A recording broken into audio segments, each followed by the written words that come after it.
तो आज के इस वीडियो पे हम लोग ये जानेंगे कि इंडस्ट्रियल रिलेशन क्या होता है। तो देखो, इंडस्ट्रियल रिलेशन है ना। देखो, सबसे पहले एक चीज़, अपने पास क्या है, कोई डिजिटल पैनल वगैरह है नहीं, तो अपन इसको ही डिजिटल पैनल की तरह यूज़ करेंगे।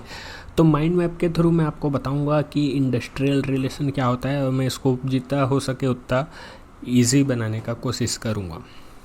तो सबसे पहले ये देखो, इंडस्ट्रियल रिलेशन तो बेसिकली ये किसके ऊपर बेस्ड है ये मैं आपको बता देता हूँ। ये मैनेजमेंट और वर्कर के बीच के रिलेशन है। मैनेजमेंट और वर्कर के बीच का रिलेशन है। ऐसा वैसा नहीं कि मतलब एक दूसरे के साथ कैसा पेश आ रहे हैं, उनके गोल सेम है कि नहीं, कंपनी को लेकर के वर्कर की सोच पॉजिटिव है कि नहीं, कि खिसियाया हुआ घूमता है, मतलब वैसा वाला चीज़ है। तो मैनेजमेंट और वर्कर के बीच में रिलेशनशिप, ठीक है। तो वो रिलेशनशिप ख़राब भी हो सकती है और वो रिलेशनशिप अच्छी भी हो सकती है।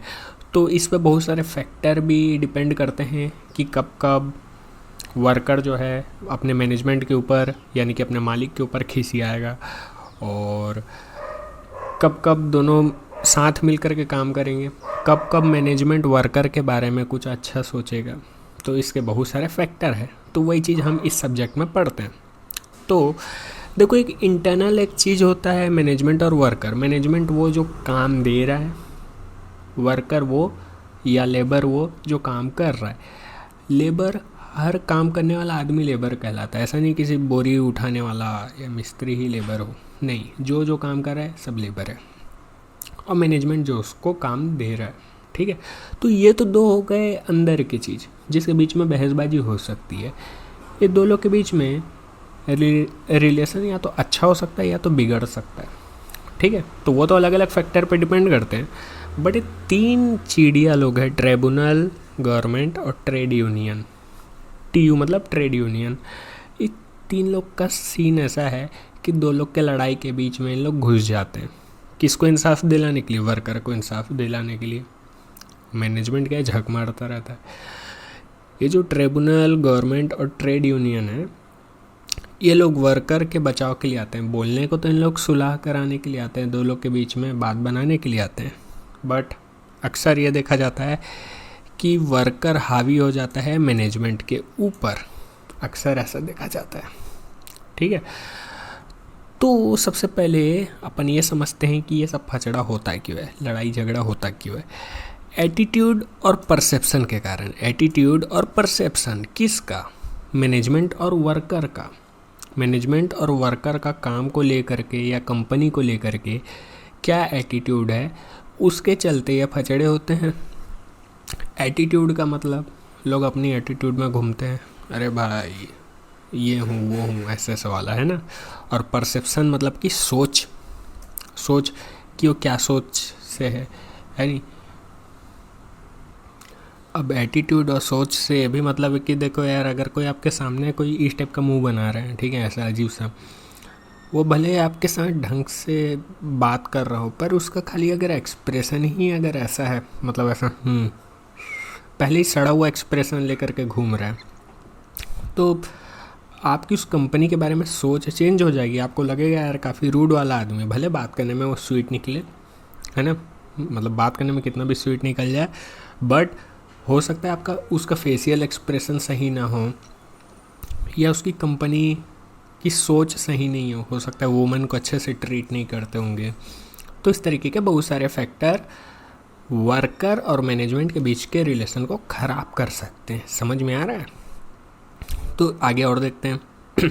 अभी जो रिलेशन है, इंडस्ट्रियल रिलेशन है, ये इनसाइड भी होता है और आउटसाइड भी होता है। इनसाइड और आउटसाइड का क्या मतलब होता है? देखो, इनसाइड का मतलब मैनेजमेंट और वर्कर, या मैं बोल लूँ एम्प्लॉयर और एम्प्लॉय, ठीक है, यानी कि जो काम करवा रहा है और जो काम करना है जिसको, उसके बीच का रिलेशन हो गया इनसाइड, है ना। बट आउटसाइड क्या होता है? कंपनी के बाहर।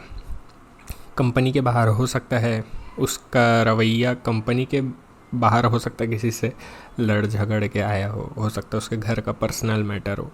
तो ये सब कंपनी के बाहर के मैटर है ना, तो वो आउटसाइड फैक्टर है, यानी कि आउटसाइड किसी सिचुएशन की वजह से वो खिसियाया हुआ घूम रहा है, ये बात है। तो ये होता है इनसाइड और आउटसाइड, है ना। अब जो इंडस्ट्रियल रिलेशन है वो कॉम्प्लेक्स भी है और डायनेमिक भी है। कॉम्प्लेक्स और डायनेमिक का मतलब काफ़ी कॉम्प्लिकेटेड है, ठीक है, यानी इसका प्रेडिक्ट नहीं कर सकते कि ये रिलेशन हमेशा अच्छे होंगे, है ना, कभी प्रेडिक्ट नहीं कर सकते, कभी सही होंगे कभी ख़राब होंगे, कोई कुछ कर नहीं सकता उसमें, है ना। डायनेमिक का ये मतलब है कि आज ख़राब है कल अच्छे भी हो जाएंगे, परसों फिर ख़राब हो जाएंगे, ठीक है, मतलब एक्चुअल में कॉम्प्लेक्स और डायनेमिक का वही मतलब निकलता है, ठीक है, बिगड़ भी सकता है सुधर भी सकता है, तो ये चेंज होते रहते हैं, है ना। स्टैटिक का मतलब होता है स्थिर, जो कभी चेंज नहीं हो सकता, बट ये तो डायनेमिक है, ये तो चेंज होता रहेगा भैया, है ना। अब इंडस्ट्रियल रिलेशन के हिसाब से इंडस्ट्री क्या है? देखो भैया, इंडस्ट्री वो होगी जहाँ पे किसी प्रकार का प्रोडक्शन होगा। अगर प्रोडक्शन हो ही नहीं रहा है तो किस बात का इंडस्ट्री, है ना। तो एनी प्रोडक्शन एक्टिविटी, अब वो प्रोडक्शन एक्टिविटी चाहे कहीं से भी हो रही हो चाहे कैसी भी हो रही हो, ठीक है, अगर प्रोडक्शन हो रहा है, कुछ चीज़ पैदा हो रहा है, यानी कि वो इंडस्ट्री है। और इंडस्ट्रियल रिलेशन इंडस्ट्री के अंदर का ही चीज़ को बताता है। अब इसे भी अपन 2-3 पार्ट में कैटेगराइज कर सकते हैं। एग्रीकल्चर या कंस्ट्रक्शन। देखो, एग्रीकल्चर प्राइमरी सेक्टर है। प्राइमरी सेक्टर का ये मतलब होता है जहाँ से प्योर कोई चीज़ का प्रोडक्शन होता है, मतलब जहाँ से पहली बार किसी चीज़ का प्रोडक्शन होता है। जैसे कि खेती हो गई, तो खेती से पहले और कुछ होता है क्या? डायरेक्ट वही उगता है। तो प्राइमरी प्रोडक्शन उसे कहते हैं जो एकदम बिगिनिंग से पैदा हुआ, प्राइमरी। सेकेंडरी जैसे कंस्ट्रक्शन, सेकेंडरी में हर वो मैन्युफैक्चरिंग वाली चीज़ आ जाती है जो प्राइमरी को थोड़ा बहुत तोड़ मरोड़ के एडिट किया जाता है। अगर कुछ कंस्ट्रक्शन हो रहा है तो ईंट वीट जोड़ के ही होगा, वो ईंट भी पहले कहीं और से बन करके आया होगा, यानी कि सेकेंडरी ऐसा होता है। तो दोनों एक्टिविटी इंडस्ट्री के अंडर में काउंट होती है। उसके बाद अपन देखते हैं इकोनॉमिकली भी अगर फैक्टर ऑफ प्रोडक्शन की बात की जाए। फैक्टर ऑफ प्रोडक्शन क्या होते हैं? ये 4 चीज़ को बोलते हैं। प्रोडक्शन के फैक्टर इकोनॉमिक की भाषा में 4 चीज़ को बोला जाता है। लैंड को बोला जाता है, लेबर को बोला जाता है, कैपिटल को बोला जाता है, एंटरप्राइज को बोला जाता है। क्यों? क्योंकि अगर कोई बिजनेस खड़ा हो रहा है तो सबसे पहले उसको क्या ज़रूरी है? लैंड। उसके पास एक लैंड तो होनी चाहिए। अगर लैंड नहीं है तो क्या अपने सिर में धंधा खड़ा करेगा?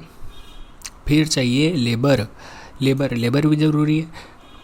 खुद काम करोगे क्या? लेबर की तो ज़रूरत है।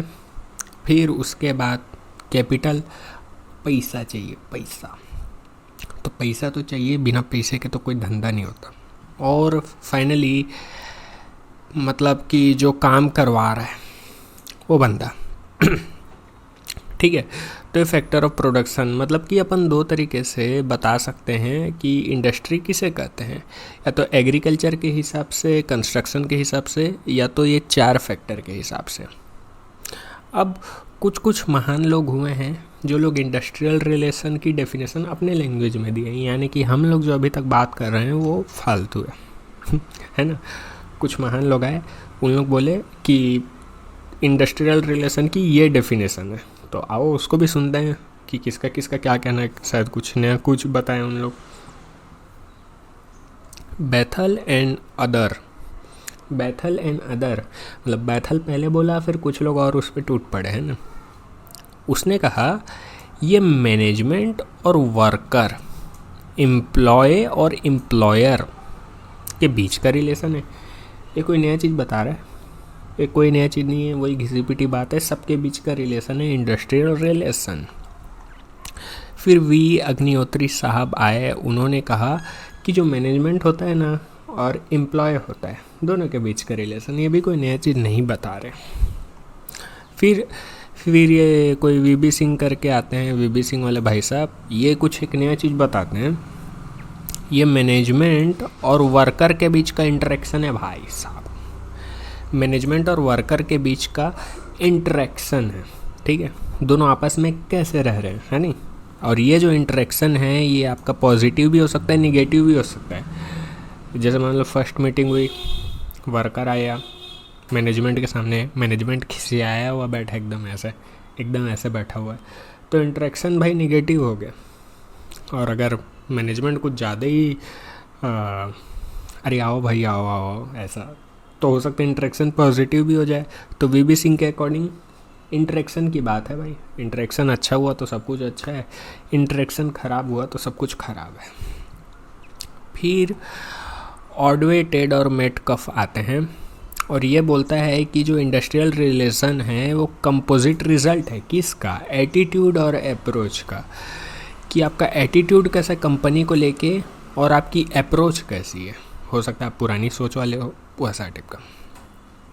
तो यहाँ पे देखो जैसे ये वर्कर है और ये है मैनेजमेंट, अब दोनों कोई आपस में एक दूसरे को क्या एटीट्यूड दिखा रहे हैं, क्या आपस में एक दूसरे के साथ अप्रोच कैसी है, तो वो इसका कहना है। इसके साथ में एक लास्ट चीज़ बता दूँ जिसका मैं नेक्स्ट वीडियो बनाऊँगा तो आगे जा कर के बहुत काम आएगा, वो होता है कलेक्टिव बार्गेनिंग। कलेक्टिव बार्गेनिंग का ये मतलब होता है मोल भाव करना।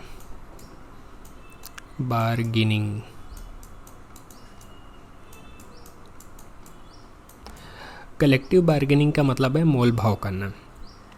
मैनेजमेंट और वर्कर किसी सेम पॉइंट पे आकर के एग्री करे तो उसे कहते हैं कलेक्टिव बार्गेनिंग। अब कहीं कहीं ये चीज़ सपोर्टेड होगी, कहीं कहीं पे नहीं होगी। कलेक्टिव बार्गेनिंग का मतलब जैसे कि सब्जी लेने जाते हैं तो हम लोग बार्गेनिंग करते हैं ना, अरे भैया इतने का दो, क्या कर रहे हो, है ना, तो जो मोल भाव करते हैं। तो कलेक्टिव बार्गेनिंग में बेसिकली जो मैनेजमेंट होता है और वर्कर होता है, मान लो मैनेजमेंट बोला मैं तेरे को 8,000 सैलरी दूंगा, वर्कर बोला नहीं 10,000 चाहिए, ठीक है। तो हो सकता है मैनेजमेंट बोले अरे भाई तेरे को दूंगा तो मैं 8 ही, पर साथ में मैं तेरे को रहने वहने का भी खर्चा दे दूंगा, खाने वाने का भी खर्चा दे दूंगा।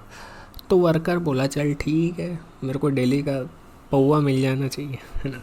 तो आपस में दो लोग बात करके एक सेम डिसीजन पे आए, वो कहलाता है कलेक्टिव बार्गेनिंग। दोनों को एक सेम डिसीजन पे आने चाहिए, वो कहलाता है कलेक्टिव बार्गेनिंग, ठीक है। तो कलेक्टिव बार्गेनिंग। अच्छा, अब देखो जो इंडस्ट्रियल रिलेशन है उसको लेकर के बहुत सारी लोगों की अप्रोच है। अब अप्रोच क्या होता है कि इंडस्ट्री में हमको डील कैसे करना है, वर्कर को कैसे डील करना है और मैनेजमेंट को कैसे डील करना है। क्या एकदम ज़्यादा सख्ती से डील करना है कि थोड़ा अच्छे से भाई बंधु वाला रहना है। तो ये होता है अप्रोच। और इस अप्रोच को फॉलो करके बहुत सारे कुछ ऐसी चिल्लर पार्टी वाले लोग अपना थ्योरी निकाले, ठीक है। तो किसी थ्योरी में कलेक्टिव बार्गेनिंग एक्सेप्टेड होगा, किसी में नहीं होगा। यानी कि जिसमें कलेक्टिव बार्गेनिंग एक्सेप्टेड नहीं है उसका यह मतलब है कि कोई मोल भाव करना ही नहीं है, मतलब कंपनी कोई मोल भाव करने देगी ही नहीं आपको, ठीक है। जितना बोल दी उतना कर रहे हो तो करो, नहीं तो निकलो यहाँ से, ठीक है। और कहीं कहीं पे कलेक्टिव बार्गेनिंग अलाउड है तो बढ़िया। फिर जनरली जो छोटी कंपनी होती है उसमें कलेक्टिव बार्गेनिंग अलाउड नहीं होती है, तुमको काम करना है तो करो, नहीं तो निकल जाओ। बट जो बड़ी कंपनी है उसमें आपके जो ट्रेड यूनियन हो गए, ट्रिब्यूनल हो गए, गवर्नमेंट हो गए, ये सब के सब, लेबर कोर्ट हो गए, तो ये सब के सब इन्वॉल्व हो जाते हैं बड़ी कंपनी में और उन्हें कलेक्टिव बार्गेनिंग करनी पड़ती है। बट छोटी कंपनी में इतना कोई ध्यान नहीं दे पाता। तो ये था इंडस्ट्रियल रिलेशन का बेसिक। इसके बाद हम लोग जानेंगे एक एक अप्रोच को जानेंगे, यूनिटरी अप्रोच, मार्क्सिस्ट अप्रोच, जो भी आए हैं नए नए अप्रोच, ठीक है। तो तब तक जय हिंद, वंदे मातरम, जय India, okay bye bye. Channel पे नए हो तो सब्सक्राइब कर लो, ओके।